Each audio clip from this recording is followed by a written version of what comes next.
Quotations from Journey to Ixtlan.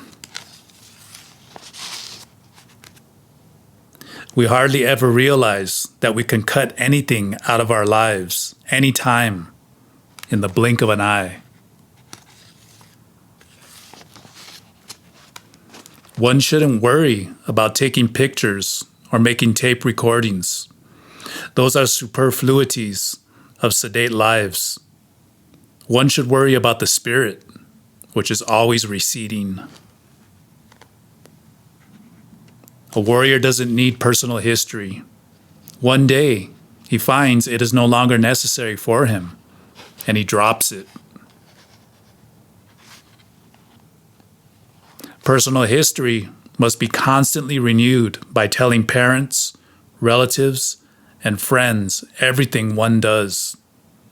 On the other hand, for the warrior who has no personal history, no explanations are needed. Nobody is angry or disillusioned with his acts. And above all, no one pins him down with their thoughts and their expectations. When nothing is for sure, we remain alert, perennially on our toes. It is more exciting not to know which bush the rabbit is hiding behind than to behave as though we knew everything. As long as a man feels that he is the most important thing in the world, he cannot really appreciate the world around him. He's like a horse with blinders. All he sees is himself, apart from everything else. Death is our eternal companion. It is always to our left, an arm's length behind us. Death is the only wise advisor that a warrior has. Whenever he feels that everything is going wrong and he's about to be annihilated, he can turn to his death and ask if that is so. His death will tell him that he is wrong, that nothing really matters outside its touch. His death will tell him, I haven't touched you yet.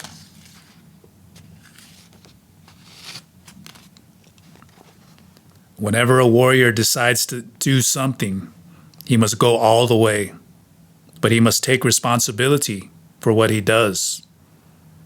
No matter what he does, he must know first why he is doing it, and then he must proceed with his actions without having doubts or remorse about them. In a world where death is the hunter, there is no time for regrets or doubts. There's only time for decisions. It doesn't matter what the decisions are. Nothing could be more or less serious than anything else. In a world where death is the hunter, there are no small or big decisions. There are only decisions that a warrior makes in the face of his inevitable death. A warrior must learn to be available and unavailable at the precise turn of the road. It is useless for a warrior to be unwittingly available at all times, as it is useless for him to hide when everybody knows that he is hiding. For a warrior to be inaccessible means that he touches the world around him sparingly, and above all, he deliberately avoids exhausting himself and others. He doesn't use and squeeze people until they have shriveled to nothing, especially the people he loves.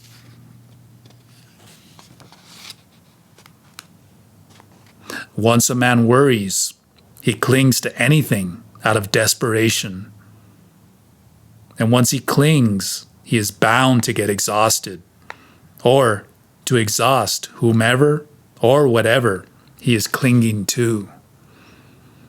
A warrior hunter, on the other hand, knows he will lure game into his traps over and over again, so he doesn't worry. To worry is to become accessible, unwittingly accessible.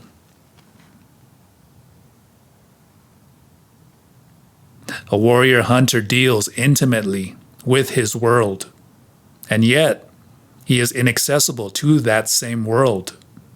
He taps it lightly, stays for as long as he needs to, and then swiftly moves away, leaving hardly a mark. To be a warrior hunter is not just to trap game. A warrior hunter does not catch game because he sets his traps or because he knows the routines of his prey, but because he himself has no routines. This is his advantage. He is not at all like the animals he is after, fixed by heavy routines and predictable quirks. He is free, fluid, unpredictable. For an average man, the world is weird because if he's not bored with it, he's at odds with it. For a warrior, the world is weird because it is stupendous, awesome, mysterious, unfathomable. A warrior must assume responsibility for being here, in this marvelous world, in this marvelous time. A warrior must learn to make every act count, since he is going to be here in this world for only a short while. In fact, too short for witnessing all the marvels of it. Acts have power, especially when the warrior acts knowing that those acts are his last battle. There is a strange consuming happiness in acting with the full knowledge that whatever he is doing may very well be his last act on earth. A warrior must focus his attention on the link between himself and his death. Without remorse or sadness or worrying, he must focus his attention on the fact that he does not have time and let his acts flow accordingly. He must let each of his acts be his last battle on earth. Only under those conditions will his acts have their rightful power. Otherwise, they will be, for as long as he lives, the acts of a fool.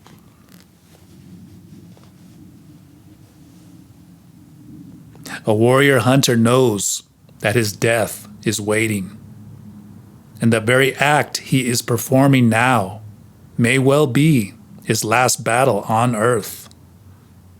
He calls it a battle because it is a struggle. Most people move from act to act without any struggle or thought. A warrior hunter, on the contrary, assesses every act, and since he has an intimate knowledge of his death, he proceeds judiciously, as if every act were his last battle. Only a fool would fail to notice the advantage a warrior hunter has over his fellow men. A warrior hunter gives his last battle its due respect. It's only natural that his last act on earth should be the best of himself. It's pleasurable that way. It dulls the edge of his fright.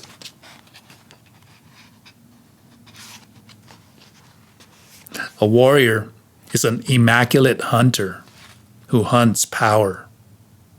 He's not drunk or crazed, and he has neither the time nor the disposition to bluff or to lie to himself or to make a wrong move. The stakes are too high for that. The stakes are his trimmed, orderly life, which he has taken so long to tighten and perfect. He's not going to throw that away by making some stupid miscalculation, by mistaking something for something else. A man, any man, deserves everything that is a man's lot: joy, pain, sadness, and struggle. The nature of his acts is unimportant as long as he acts as a warrior. If his spirit is distorted, he should simply fix it, purge it, make it perfect, because there is no other task in our entire lives which is more worthwhile. Not to fix the spirit is to seek death, and that is the same as to seek nothing, since death is going to overtake us regardless of anything. To seek the perfection of the warrior spirit is the only task worthy of our temporariness and our manhood.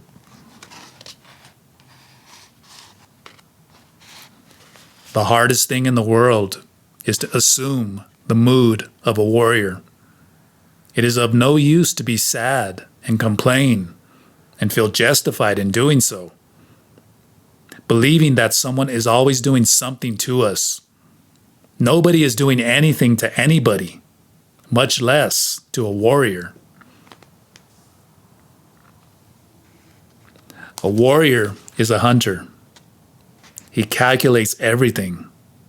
That's control. Once his calculations are over, he acts. He lets go. That's abandon. A warrior is not a leaf at the mercy of the wind. No one can push him. No one can make him do things against himself or against his better judgment. A warrior is tuned to survive, and he survives in the best of all possible fashions. A warrior is only a man, a humble man. He cannot change the designs of his death.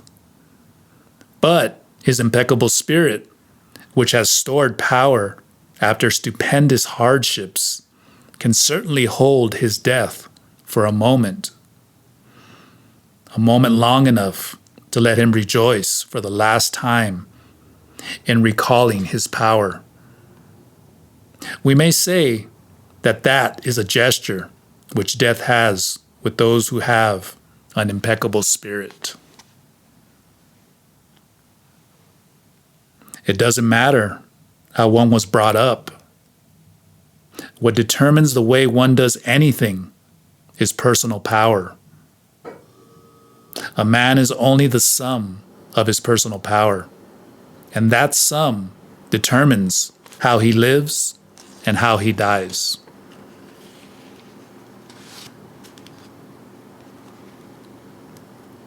Personal power is a feeling, something like being lucky, or one may call it a mood. Personal power is something that one acquires by means of a lifetime of struggle. A warrior acts as if he knows what he is doing, when in effect, he knows nothing. A warrior doesn't know remorse for anything he has done, because to isolate one's acts as being mean or ugly or evil is to place an unwarranted importance on the self. The trick is in what one emphasizes. We either make ourselves miserable or we make ourselves strong. The amount of work is the same.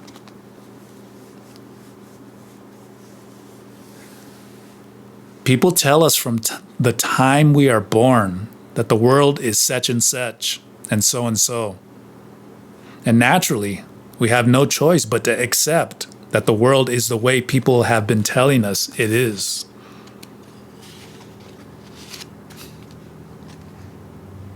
The art of a warrior is to balance the terror of being a man with the wonder of being a man.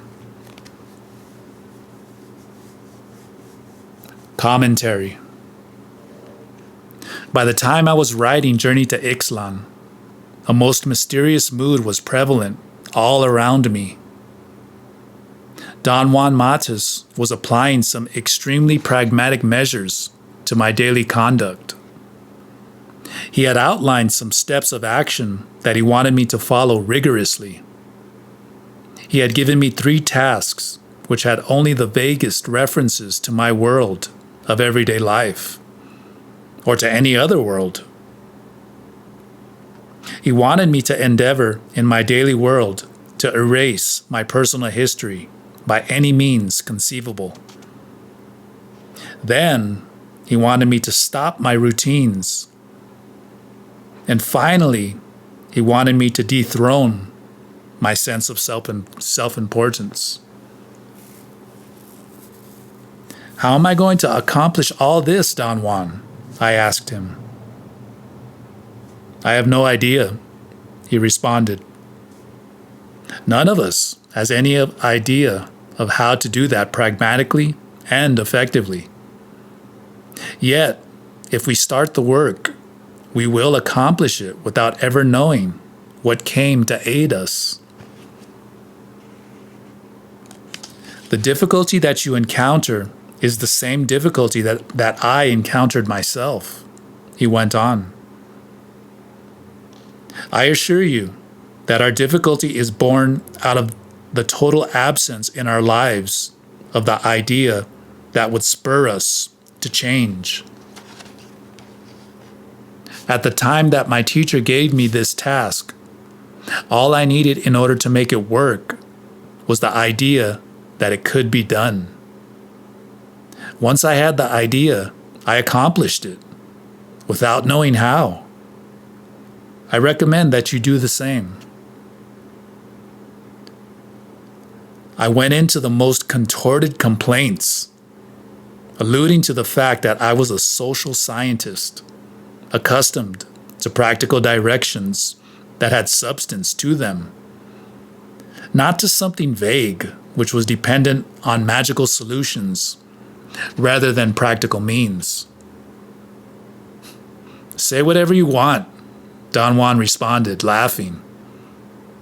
Once you're through complaining, forget about your qualms and do what I have asked you to do. Don Juan was right. All that I needed, or rather, all that a mysterious part of me, which was not overt needed, was the idea. The me that I had known through all my life needed infinitely more than the idea. It needed coaching, spurring, direction. I became so intrigued by my success that the tasks of erasing my routines, losing my self-importance, and dropping my personal history became a sheer delight. You are smack in front of the warrior's way, Don Juan said, by way of explanation for my mysterious success. Slowly and methodically, he had guided my awareness to focus more and more intensely on an abstract elaboration of the concept of the warrior that he called the warrior's way, the warrior's path. He explained that the warrior's way was a structure of ideas established by the shamans of ancient Mexico. Those shamans had derived their construct by means of their ability to see energy as it flows freely in the universe. Therefore, the warrior's way was a most harmonious conglomerate of energetic facts, irreducible truths determined exclusively by the direction of the flow of energy in the universe. Don Juan categorically stated that there was nothing about the warrior's way that could be argued, nothing that could be changed. It was in itself and by itself a perfect structure.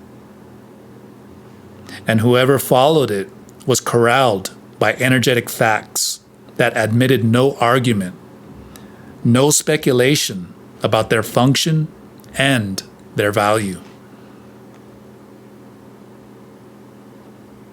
Don Juan said that those old shamans called it the warrior's way because its structure encompassed all the living possibilities that a warrior might encounter on the path of knowledge. Those shamans were absolutely thorough and methodical in their search for such possibilities. According to Don Juan, they were indeed capable of including in their abstract structure everything that is humanly possible. Don Juan compared the warrior's way to an edifice, with each of the elements of this edifice being a propping device whose only function was to sustain the psyche of the warrior in his role of shaman initiate, in order to make his movements easy and meaningful. He stated unequivocally that the warrior's way was the essential construct without which shaman initiates would be shipwrecked in the immensity of the universe. Don Juan called the warrior's way the crowning glory of the shamans of ancient Mexico. He viewed it as their most important contribution, the essence of their sobriety. Is the warrior's way that overwhelmingly important, Don Juan? I asked him once. Overwhelmingly important is a euphemism. The warrior's way is everything. It is the epitome of mental and physical health. I cannot explain it any other way. For the shamans of ancient Mexico to have created such a structure means to me that they were at the height of their power, the peak of their happiness, the apex of their joy.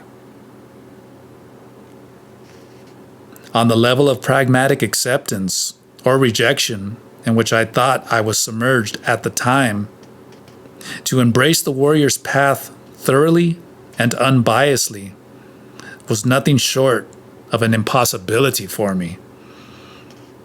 The more Don Juan explained the warrior's path, the more intense the sensation I had that he was indeed plotting to overthrow all my balance. Don Juan's guidance was therefore covert. It manifested itself with stupendous clarity. However, in the quotations drawn from Journey to Ixtlan, Don Juan had advanced on me in leaps and bounds at tremendous speed, without my being aware of it, and was suddenly breathing down my neck. I thought time and time again that I was either on the verge of accepting in a bona fide manner the existence of another cognitive system, or I was so thoroughly indifferent that I didn't care whether it happened one way or the other. Of course, there was always the option of running away from all that, but it wasn't tenable. Somehow, Don Juan's ministrations, or my heavy use of the concept of the warrior, had hardened me to the point that I was no longer that afraid. I was caught, but really, it made no difference. All I knew was that I was there with Don Juan for the duration.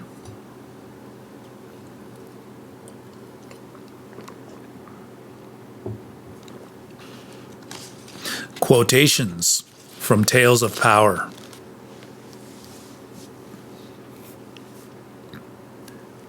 The self-confidence of the warrior is not the self-confidence of the average man.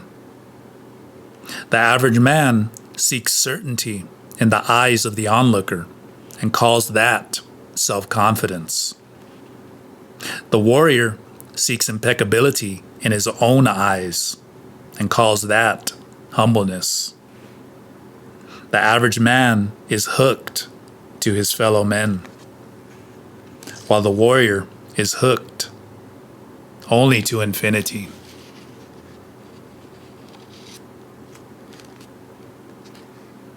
There are a lot of things a warrior can do at a certain time which he couldn't do years before. Those things themselves did not change. What changed was his idea of himself. The only possible course that a warrior has is to act consistently and without reservations. At a certain moment, he knows enough of the warrior's way to act accordingly. But his old habits and routines may stand in his way. If a warrior is to succeed in anything, the success must come gently, with a great deal of effort, but with no stress or obsession. The internal dialogue is what grounds people in the daily world. The world is such and such, or so and so, only because we talk to ourselves about its being such and such, or so and so. The passageway into the world of shamans opens up after the warrior has learned to shut off his internal dialogue. To change our idea of the world is the crux of shamanism, and stopping the internal dialogue is the only way to accomplish it. When a warrior learns to stop the internal dialogue, everything becomes possible. The most far-fetched schemes become attainable. A warrior takes his lot, whatever it may be, and accepts it in ultimate humbleness. He accepts in humbleness what he is, not as grounds for regret, but as a living challenge. The humbleness of a warrior is not the humbleness of the beggar. The warrior lowers his head to no one, but at the same time, he doesn't permit anyone to lower his head to him. The beggar, on the other hand, falls to his knees at the drop of a hat and scrapes the floor for anyone he deems to be higher. But at the same time, he demands that someone lower than him scrape the floor for him.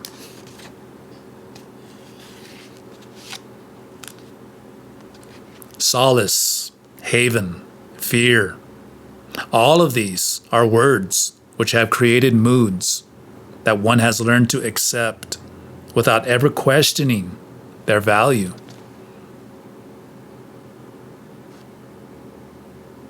Our fellow men are black magicians, and whoever is with them is a black magician on the spot. Think for a moment. Can you deviate from the path that your fellow men have lined up for you? And if you remain with them, your thoughts and your actions are fixed forever in their terms. That is slavery. The warrior, on the other hand, is free from all that. Freedom is expensive, but the price is not impossible to pay. So, fear your captors, your masters. Don't waste your time and your power fearing freedom.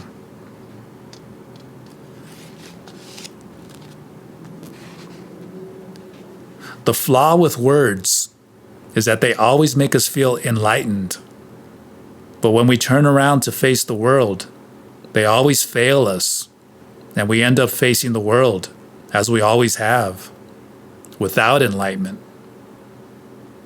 For this reason, a warrior seeks to act rather than to talk. And to this effect, he gets a new description of the world. A new description where talking is not that important, and where new acts have new reflections. A warrior considers himself already dead, so there is nothing for him to lose. The worst has already happened to him. Therefore, he's clear and calm. Judging him by his acts or by his words, one would never suspect that he has witnessed everything.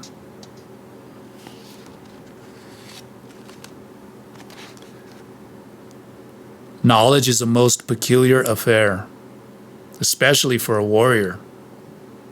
Knowledge for a warrior is something that comes at once, engulfs him, and passes on. Knowledge comes to a warrior floating like specks of gold dust, the same dust that covers the wings of moths. So for a warrior, knowledge is like taking a shower or being rained on by specks of dark gold dust. Whenever the internal dialogue stops, the world collapses, and extraordinary facets of ourselves surface, as though they had been kept heavily guarded by our words. The world is unfathomable, and so are we, and so is every being that exists in this world.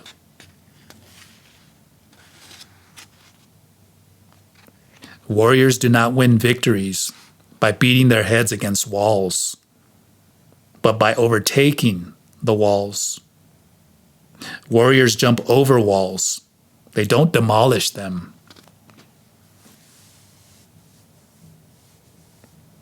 A warrior must cultivate the feeling that he has everything needed for the extravagant journey that is his life.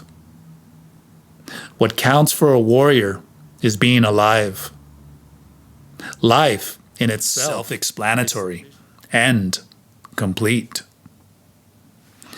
Therefore, one may say, without being presumptuous, that the experience of experiences is being alive.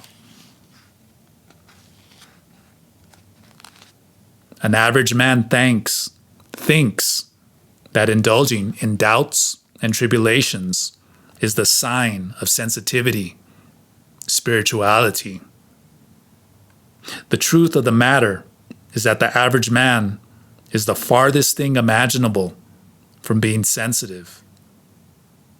His puny reason deliberately makes itself into a monster or a saint, but it is truthfully too little for such a big monster or saint mold.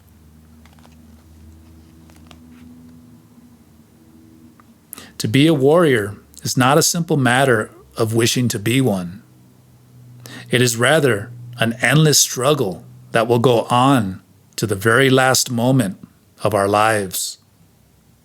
Nobody is born a warrior in exactly the same way that nobody is born an average man. We make ourselves into one or the other.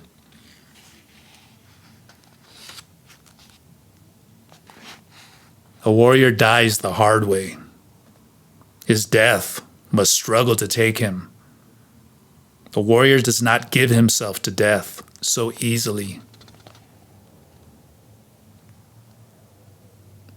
Human beings are not objects. They have no solidity. They are round, luminous beings. They are boundless. The world of objects and solidity is only a description that was created to help them, to make their passage on earth convenient.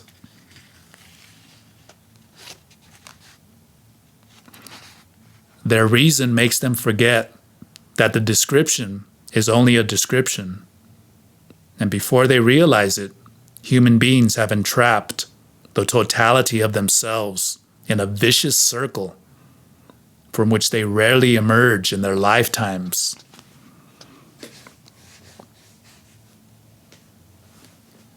Human beings are perceivers, but the world that they perceive is an illusion created by the description that was told to them from the moment they were born. So in essence, the world that their reason wants to sustain is the world created by a description and its dogmatic and inviolable rules, which their reason learns to accept and defend.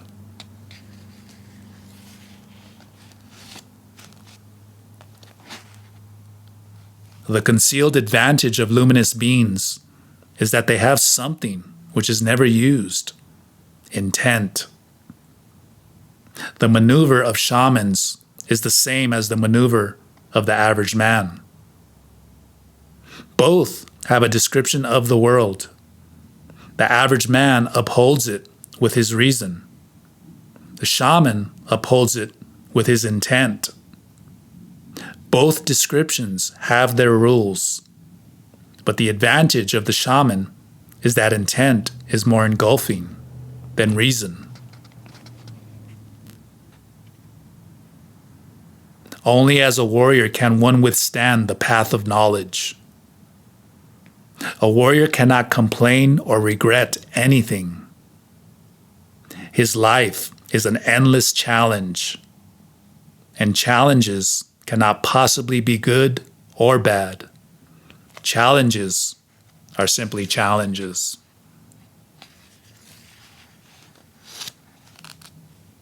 The basic difference between an ordinary man and a warrior is that a warrior takes everything as a challenge, while an ordinary man takes everything as a blessing or as a curse.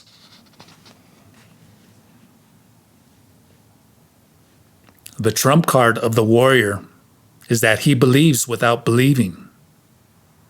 But obviously, a warrior can't just say he believes and let it go at that. That would be too easy. To just believe without any exertion would exonerate him from examining his situation. A warrior, whenever he has to involve himself with believing, does it as a choice. A warrior doesn't believe. A warrior has to believe.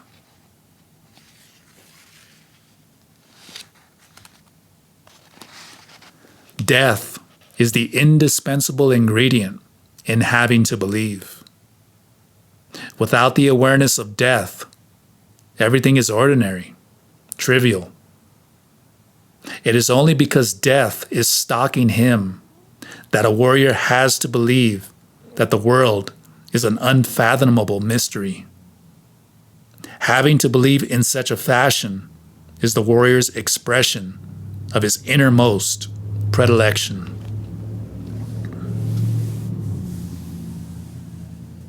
Power always makes a cubic centimeter of chance available to a warrior. The warrior's art is to be perennially fluid in order to pluck it.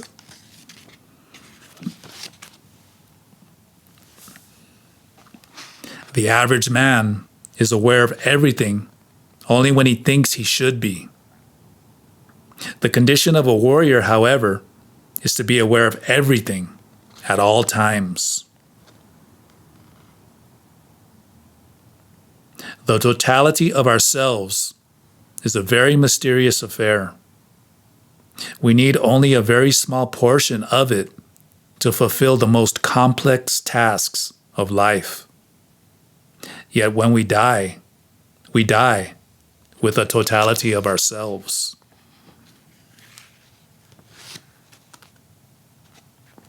A rule of thumb for a warrior is that he makes his decisions so carefully that nothing that may happen as a result of them can surprise him, much less drain his power. When a warrior makes the decision to take action, he should be prepared to die. If he is prepared to die, there shouldn't be any pitfalls, any unwelcome surprises, any unnecessary acts.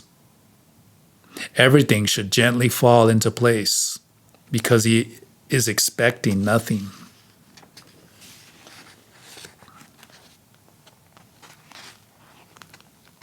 A warrior as a teacher must first of all teach about the possibility of acting without believing, without expecting rewards, acting just for the hell of it. His success as a teacher depends on how well and how harmoniously he guides his wards in this specific respect. In order to help his ward to erase personal history, the warrior as a teacher teaches 3 techniques: losing self-importance, assuming responsibility for one's acts, and using death as an advisor. Without the beneficial effect of these 3 techniques, erasing personal history would involve being shifty, evasive, and unnecessarily dubious about oneself and one's actions.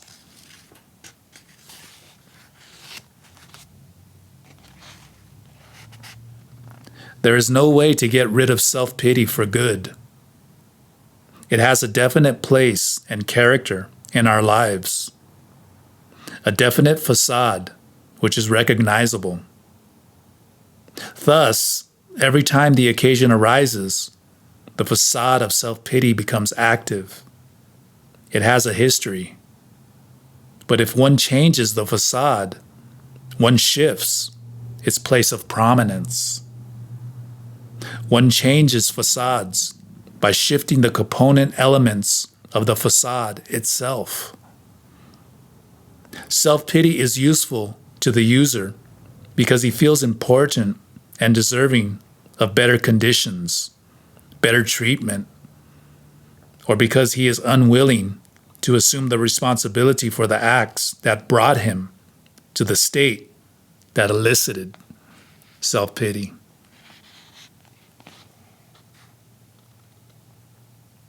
Changing the facade of self-pity means only that one has assigned a secondary place to a formerly important element. Self-pity is still a prominent feature, but it has now taken a position in the background. In the same fashion that the idea of one's impending death, the idea of a warrior's humbleness, or the idea of responsibility for one's acts were all in the background at one time for a warrior, without ever being used until the moment he became a warrior.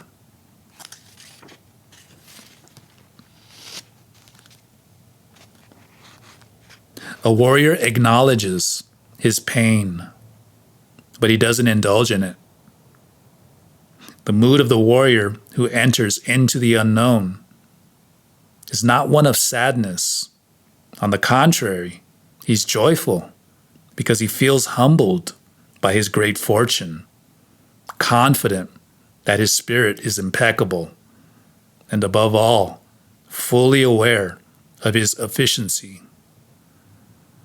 A warrior's joyfulness comes from having accepted his fate and from having truthfully assessed what lies ahead of him.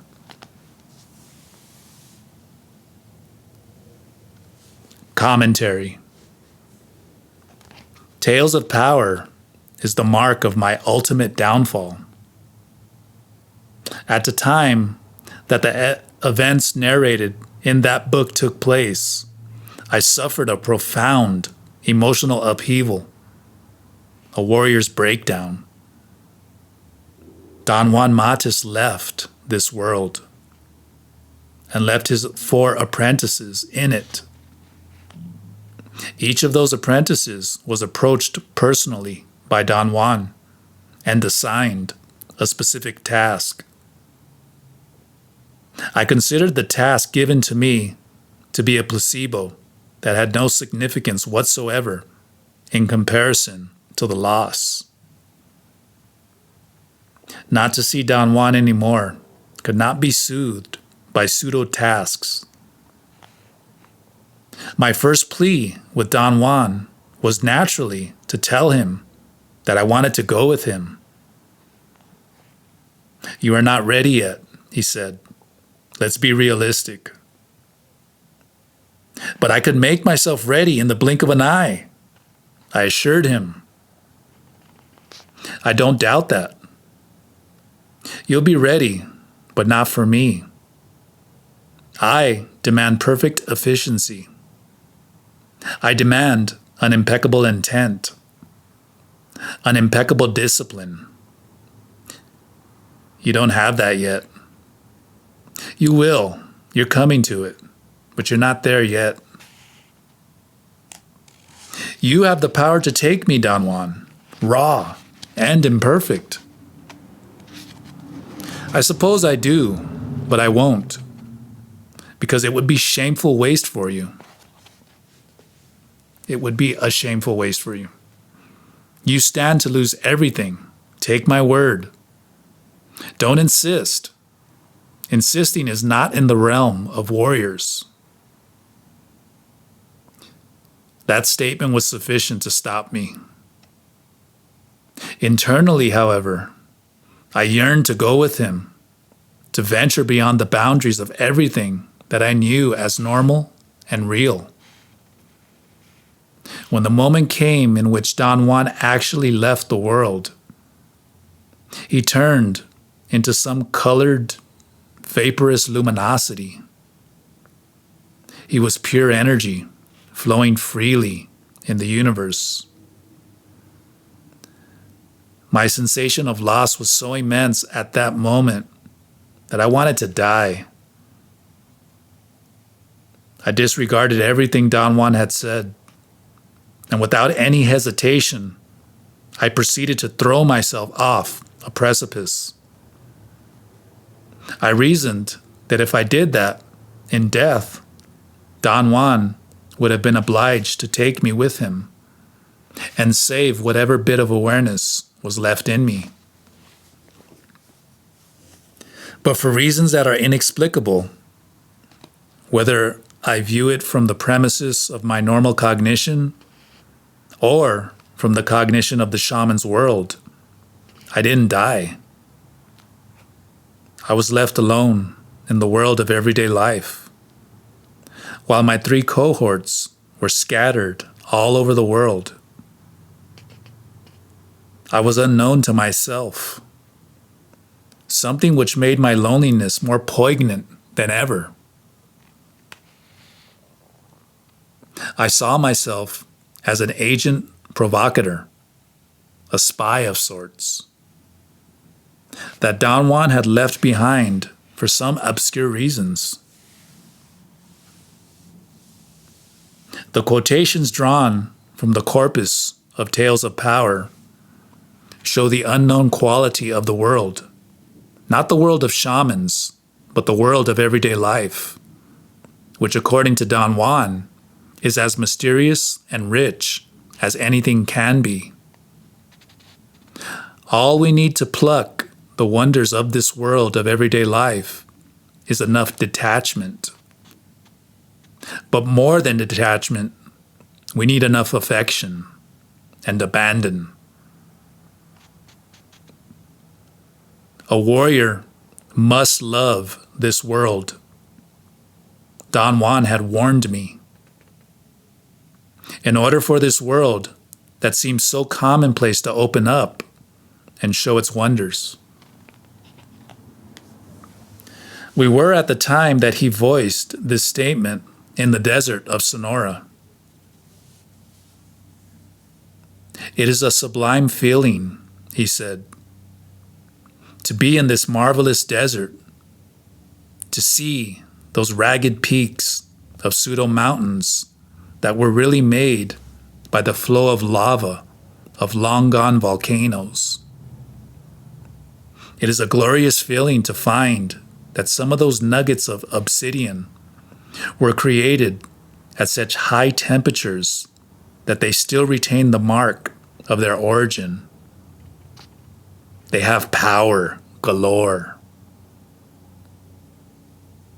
To wander aimlessly in those ragged peaks and actually find a piece of quartz that picks up radio waves is extraordinary.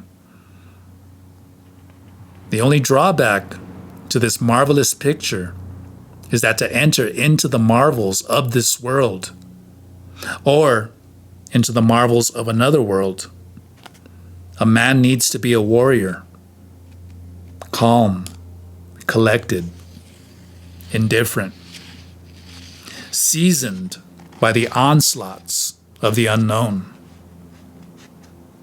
You are not seasoned that way yet. Therefore, it is your duty to seek that fulfillment before you could talk about venturing into the infinite.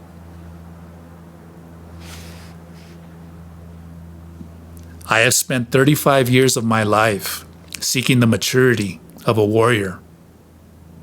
I have gone to places that defy description, seeking that sensation of being seasoned by the onslaughts of the unknown. I went unobtrusively, unannounced, and I came back in the same fashion.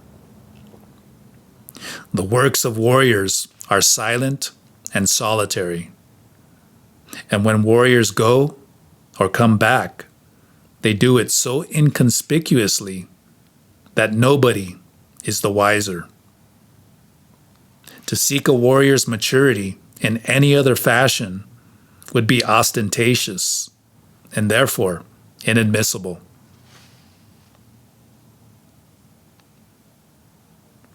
The quotations from Tales of Power were the most poignant reminder to me that the intent of the shamans who lived in Mexico in ancient times was still impeccably at work. The wheel of time was moving inexorably around me, forcing me to look into grooves which one cannot talk about and still remain coherent. Suffice it to say, Don Juan said to me once, that the immensity of this world, be it the shaman's world or the average man's, is so conspicuous that only an aberration could keep us from noticing it.